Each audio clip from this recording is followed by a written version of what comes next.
আজ এইমাত্র সবথেকে বড় খবর, আজকে এইমাত্র টাকা দেওয়া শুরু হলো অন্নপূর্ণা ভাণ্ডার প্রকল্পের ৩,০০০ টাকা। আর এই ৩,০০০ টাকা সকলেই পাবেন। এবার যারা যারা ইতিমধ্যে অন্নপূর্ণা ভাণ্ডার প্রকল্পের টাকার জন্য আবেদন করেছেন তাদের জন্য কিন্তু বড় সুখবর রয়েছে। আর ইতিমধ্যে অনেকে রয়েছেন যারা যারা এখনও অন্নপূর্ণা ভাণ্ডার প্রকল্পে আবেদন করেননি, তাদের জন্য এবার বড় সুখবর রয়েছে। এইমাত্র মুখ্যমন্ত্রী শুভেন্দু অধিকারী বড় ঘোষণা করে জানিয়ে দিয়েছেন। তো ঘোষণায় জানিয়েছেন বার্ধক্য, বিধবা ও প্রতিবন্ধী ভাতা এবার সকলে পাবেন ২,০০০ টাকা করে। আর ইতিমধ্যে ভাতায় সুবিধাভোগীদের টাকা দেওয়া শুরু হয়েছে। যদি আপনি এখনও টাকা না পেয়ে থাকেন তাহলে কবে থেকে পাবেন এইমাত্র জানানো হয়েছে। তো আসুন বন্ধুরা, ভিডিও শুরু করা যাক। ঢুকতে শুরু করলো অন্নপূর্ণা যোজনার ৩,০০০ টাকা, সবাই পাবেন টাকা। প্রথম পর্যায়ে কতজনের ব্যাংক অ্যাকাউন্টে ঢুকলো, লিস্টে আপনার নাম আছে তো? আজ থেকে অন্নপূর্ণা ভাণ্ডারের টাকা ঢোকা শুরু হলো ব্যাংক অ্যাকাউন্টে। অন্নপূর্ণা যোজনার অনলাইন পোর্টাল খুলে যাওয়ায় এবার থেকে অনলাইনেও আবেদন করা যাবে।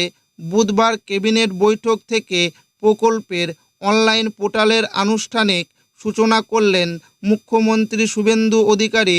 জানা গিয়েছে প্রকল্পে আবেদনের জন্য আগামী ৯০ দিনের সময় দেওয়া হয়েছে।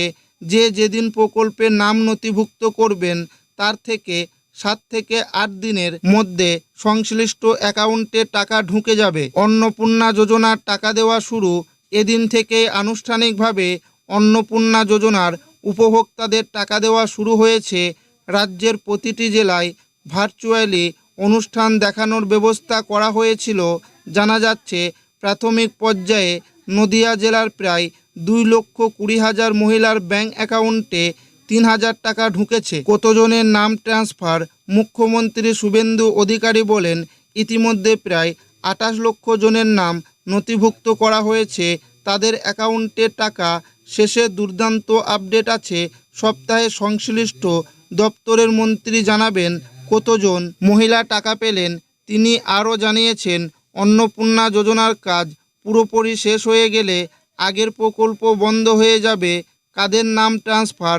লক্ষ্মীর ভাণ্ডার থেকে অন্নপূর্ণা ভাণ্ডারের জন্য নাম স্থানান্তরের জন্য জরুরি ভেরিফিকেশনের কাজ সরকারি দপ্তর থেকেই হবে।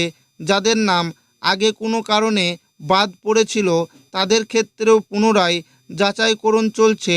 উপযুক্ত প্রমাণ মিললে তারাও পাবেন এই প্রকল্পের সুবিধা। মুখ্যমন্ত্রী শুভেন্দু অধিকারী এও জানিয়েছেন, যতদিন না নাম স্থানান্তর হচ্ছে ততদিন আগের লক্ষ্মীর ভাণ্ডারের ১৫০০ টাকা পাওয়া থেকেও বঞ্চিত হবে না প্রাপকরা। ফর্ম ফিল আপ করেও লাভ নেই, কারা পাবেন না অন্নপূর্ণা যোজনার টাকা স্পষ্ট করলেন মুখ্যমন্ত্রী।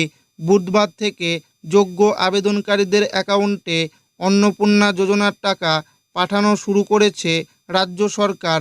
এদিনই মুখ্যমন্ত্রী স্পষ্ট করে দিলেন কারা এই প্রকল্পের টাকা পাবেন। শুভেন্দু বলেন, এসআইআরের পর ভোটার তালিকা থেকে যাদের নাম বাদ গিয়েছে, বিগত কয়েক বছর ধরে তারা সরকারি প্রকল্পের সুবিধা ভোগ করছিলেন, কোনো অভারতীয় এই সুবিধা পাক আমরা চাইব না।